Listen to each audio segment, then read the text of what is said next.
सरस्वती जी और उनकी बहू रश्मि के बीच एक दिन बहस छिड़ जाती है। आखिर किसका काम ज्यादा आसान है, बहू का या सास का? माँ जी, सास को काम ही क्या है, आपके सारे काम उंगलियों पे तो हो जाते हैं। कुछ भी। हाँ, हिसाब तो उंगलियों पे ही हो जाता है ना। अरे बेटा, ऐसा सिर्फ अभी लगता है।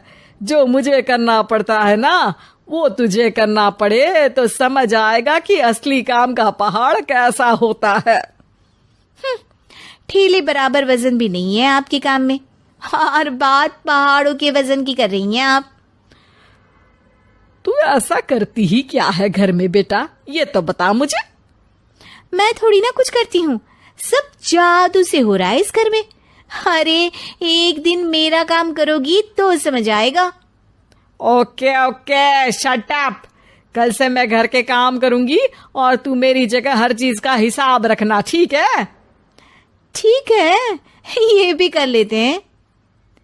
ये सास बहू की डील के बारे में रश्मि के पति अमन को नहीं पता था और ना ही अमन के पिताजी सुरेश जी को।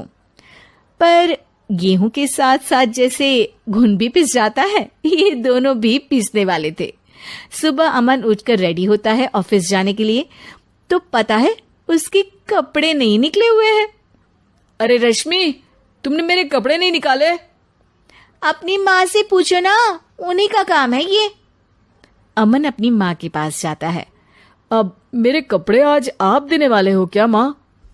हाँ, देना तो मुझे ही चाहिए, पर तेरी बहू ने कपड़े धोने ही नहीं डाले, तो कोई भी धुला हुआ कपड़ा नहीं है बेटा। हैं? ऐसा क्यों? कपड़े तो धोने आप ही देते हो ना माँ?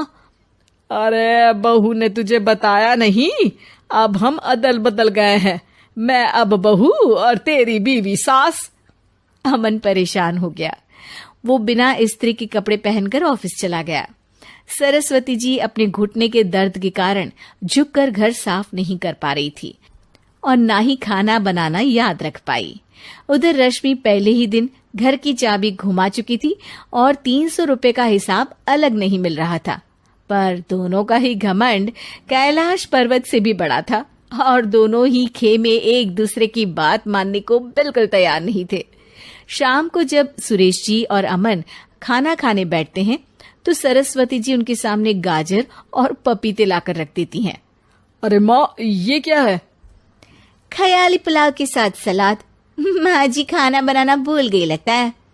अरे एक एक चमन्नी का हिसाब है मेरे पास, खाना बनाना कैसे भूल जाऊंगी?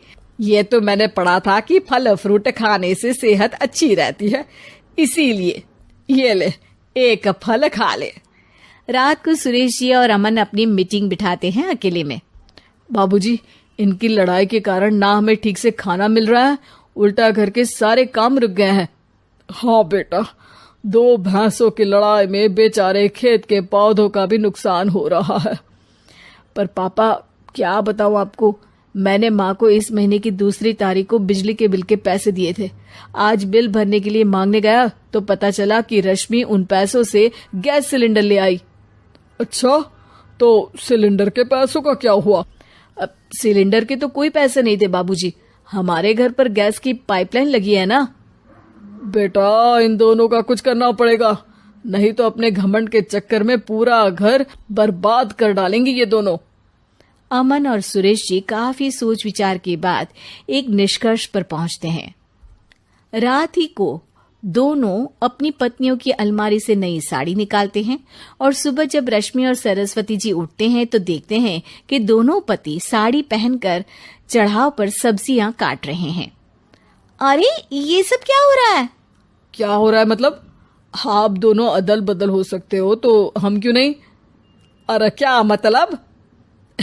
नहीं नहीं, मेरी भी बचपन से किसी की बहू बनने की इच्छा थी, तो आज से सरस्वती तुम बड़ी बहू, मैं मिडल बहू और अमन छोटी बहू। अरे लेकिन सब घर पर बैठ जाएंगे तो कमाएगा कौन? ये घर कैसे चलेगा?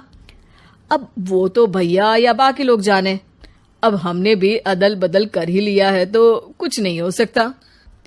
रश्मि और सरस्वती जी को समझ में आ जाता है कि उन दोनों की आपस की डील के वजह से इन दोनों को बहुत तकलीफ हो रही है और उनके ईगो ने दूसरों को कितनी यातनाएं दी है। अब असल में माँ जी आप सही थी, सास बनना बहुत मुश्किल है। अरे हाँ बेटा, और तू भी, मुझसे तो नहीं हो पाया सब घर के काम, वापस बदल ले क्या? हाँ हाँ बिल्कुल माँ जी, और अब आप दोनों भी बदल लीजिए, कोई आ गया तो आप दोनों को देखकर क्या सोचेगा।